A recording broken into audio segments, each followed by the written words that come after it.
Howdy, y'all. Swan Marion, the bookworm cowboy, here at the Barnes& and Noble,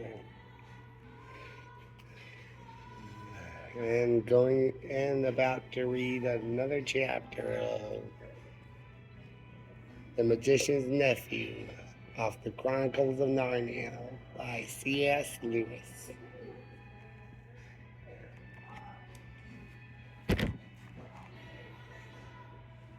Chapter 8, The Fight at the Lamppost. Oh, Empress, are you? We'll see about that, said a voice. Then another voice said, "Three cheers for the Empress of Coney Arts." Quite a number joined in.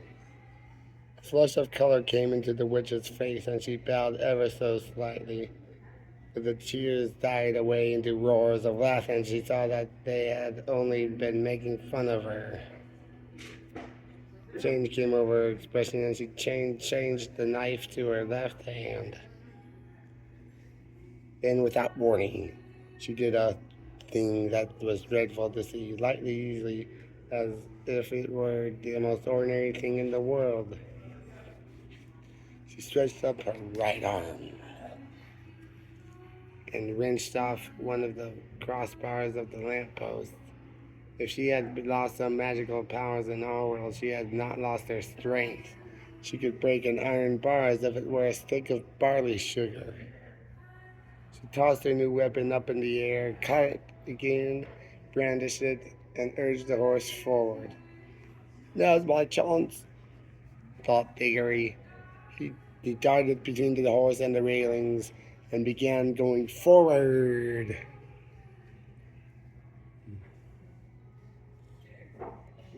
If only the brute would stay still for a moment, he might catch the witch's heel. As he rushed, he heard a sickening crash and thud. The witch had brought the bar down on the chief policeman's helmet, and the man fell like a ninepin.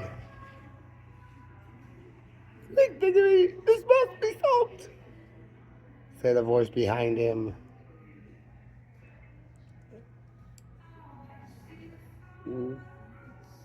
It was Polly, who had rushed down the moment she was allowed out of bed.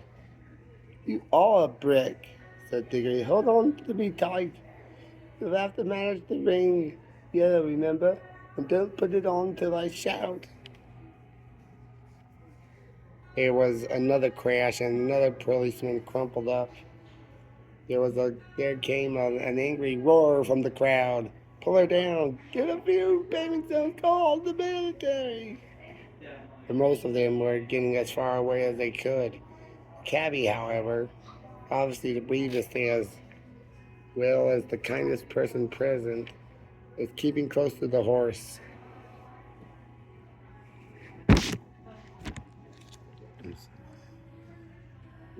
Dodging this way and that to avoid the bar, still trying to catch Strawberry's head. The crowd booed and bellowed again. A stone whistled over Diggory's head. Then came the voice of the witch, clear like a bell, sounding as if for once she were almost happy. "Scum shall pay dearly for this when I have conquered your world. Not one stone of your city will be left. I'll make it as strong as Philinda, Sorlai, and Brahmandan." Diggory at last caught her ankles. She kicked back with her heel and hit him in the mouth. In his pain, he lost hold. His lip was cut and his mouth full of blood. Somewhere very close came the voice of Uncle Andrew in a sort of trembling scream. "Madam, my dear young lady, for heaven's sake, compose yourself." Diggory made a single grab at her heel and was again shaken off. More men were knocked out by the iron bar. He made a great third grab, caught the heel, held on like grim death, shouting to Polly, "Go!" And oh, thank goodness, the angry, frightened faces had vanished. The angry, frightened voices were silenced, all except Uncle Andrew's, close beside Diggory in the darkness. It was wailing on. "Oh, oh, is this delirium? Is this the end? I can't bear it. It's not fair. I never meant to be a magician. It's all a misunderstanding. It's my godmother's fault. I must protest against this. In my state of health, too. The very old Dorsetshire family. Bother, thought Diggory. Didn't want to bring him along. My hat, what a picnic. Are you there, Polly? Sorry. Yes, I'm here. Keep on shoving. I'm not, began Diggory, but before he could say anything more, their heads came out into the warm green sunshine of the wood. And as they stepped out of the pool, Polly cried out, "And look, he's brought the horse again! Oh, Lord's with us, Miss Italy, and the cabby. This is a pretty kettle of fish." As soon as the witch saw that she was once more in the wood, she turned pale and bent down till her face touched the mane of the horse. You could see she felt deadly sick. Uncle Andrew was shivering. But Strawberry, the horse, shook his head, gave a careful whinny, and seemed to feel better. He became quiet for the first time since Diggory had seen him. His ears, which had been laid flat back on his skull, came into their proper position, and the fire went out of his eyes. "That's right, old boy," said the cabbie, slapping Strawberry's neck. "That's better. Take it easy." Strawberry did the most natural thing in the world, being very thirsty. And no wonder. He walked slowly across to the nearest pool and stepped into it to have a drink. Diggory was still holding the witch's heel, and Polly was holding Diggory's hand. One of the cabbie's hands was on Strawberry's, and Uncle Andrew's, still very shaky, had just grabbed on the cabbie's other hand. "Quick!" said Polly with a look at Diggory. "Greens!" So the horse never got his drink. Instead, the whole party found themselves sinking into darkness. Strawberry, "Nay!" Uncle Andrew, "Whimpered!" Diggory said, "That was a bit of luck." There was a short pause, and Polly said, "Aren't we to be nearly there now?" "You do seem to be holding somewhere," said Diggory. "At least I'm standing on something solid." "Why, so am I, now that I come to think of it," said Polly. "But why is it so dark? I say, do you think we've gone to the wrong pool?" "Perhaps this is John," said Diggory. Only we got back in the middle of the night." "This is not John," came the witch's voice. "This is an empty world. This is nothing." And really it was uncommonly like nothing.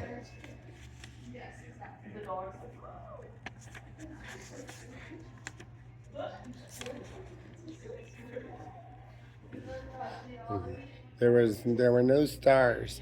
It was so dark that they couldn't see one another at all, and it made no difference whether you kept your eyes shut or open.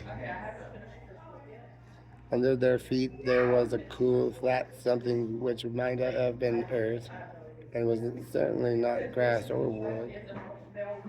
The air was cold and dry, and there was no wind. "My doom has come upon me," said the witch in a voice more of horrible calmness. "Don't say that," babbled Uncle Andrew. "My dear young lady, pray don't say such things. It can't be as bad as that.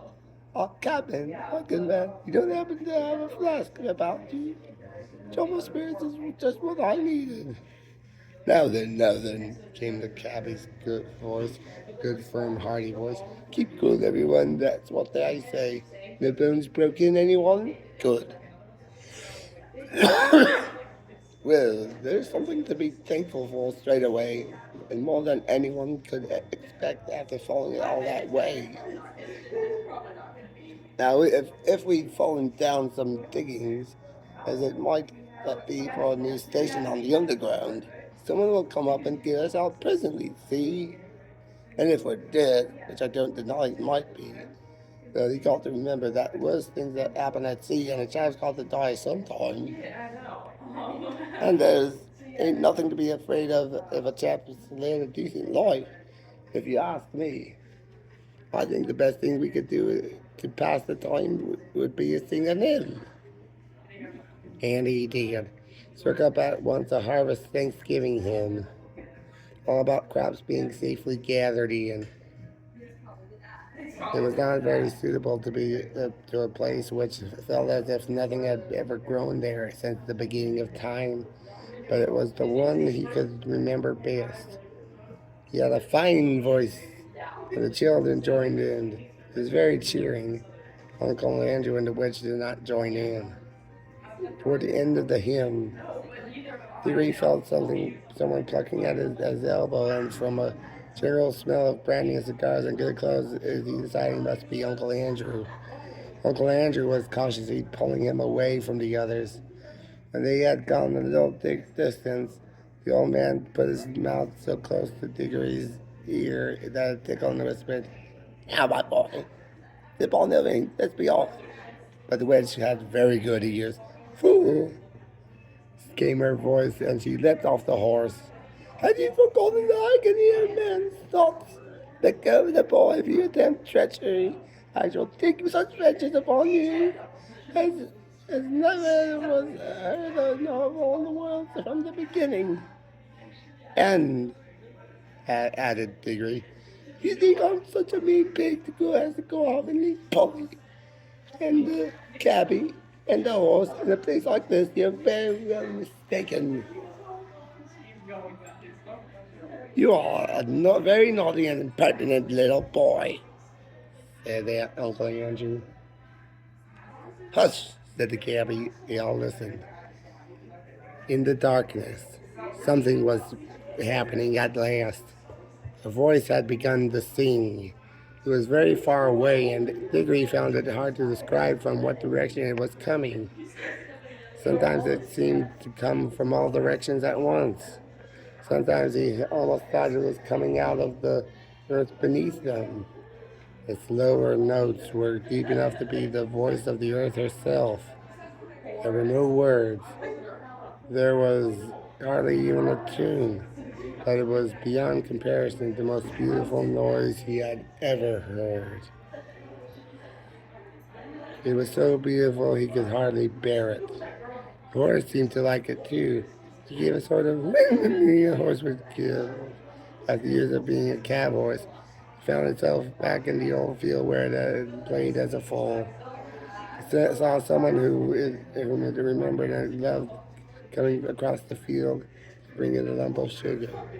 "Gold," said the cabby. "Ain't it lovely?" Then two wonders happened at the same moment. One was that the voice is suddenly joined by the other voices. More voices than you could possibly count. They were in harmony with it. Higher up the scale, cold, tingling, silvery voices. Second wonder was that the blackness overhead all at once was blazing with stars. They didn't come out gently one by one as they do on a summer evening. One moment there had been nothing but darkness. Next moment, a thousand points of light beat out single stars, constellations, and planets, brighter and bigger than any in our world. There were no clouds. New stars and the new voices began at exactly the same time. If you had seen and heard it as Diggory did, you would have felt quite certain that it was the stars themselves which were singing, and that it was the first voice, the deep one, which had made them appear and made them sing. "Loipy," said the cabby. I have been a better man all my life. And there were things like this." The voice on the earth was now louder and more triumphant, but the voices in the sky, after singing loudly with it for a time, began to get fainter. Now something else was happening. Far away and down near the horizon, the sky began to turn gray. A light wind, very fresh, began to stir. The sky in that one place grew slowly and steadily paler. You see shapes of hills standing up dark against it. All the time the voice went on singing. They were soon light enough for them to see in one another's faces. Cabby and the two children had both open mouths and shining eyes. They were drinking in the sound, and they looked as if it reminded them of something. Uncle Andrew's mouth was open too, but not open with joy. It looked more as if his chin had simply dropped away from the rest of his face. His shoulders were stooped, and his knees shook. He was not liking the voice. If he could have gone away from it by creeping to Rapsol, he would have done so. The witch looked as if, in a way, she understood the music better than any of them. Her mouth was shut, her lips were pressed together, and her voice and her fists were clenched. Ever since the song began, she had felt that this whole world was filled with a magic different from hers and stronger. She hated it. She would have smashed that whole world or all worlds to pieces if it would only stop the singing. The horse stood with his ears well forward and twitching. Every now and then it snorted and stamped the ground. It no longer looked like a tired old cab horse. He could now well believe that his father had been in battles. The eastern skies changed from white to pink, and from pink to gold. The voice rose and rose till all the air was shaking with it. And just as it swelled to the mightiest and most glorious sound that it had yet produced, the sun arose. Diggory had never seen such a sun. The sun above the ruins of Charn had looked older than ours. This looked younger. You can imagine that it laughed for joy as it came up, and as its beams shot across the land, the travelers could see from the first time what sort of place they were in. It was a valley through which a broad, swift river wound its way, flowing eastward toward the sun. Southward there were mountains, northward there were lower hills, but it was a valley of mere rock, earth, and water. There was not a tree, not a bush, not a blade of grass to be seen. The earth was of many colors. They were fresh, hot, and vivid. They made you feel excited, until you saw the singer himself, and then you forgot everything else. It was a lion, huge, shaggy, and bright. It stood facing the risen sun.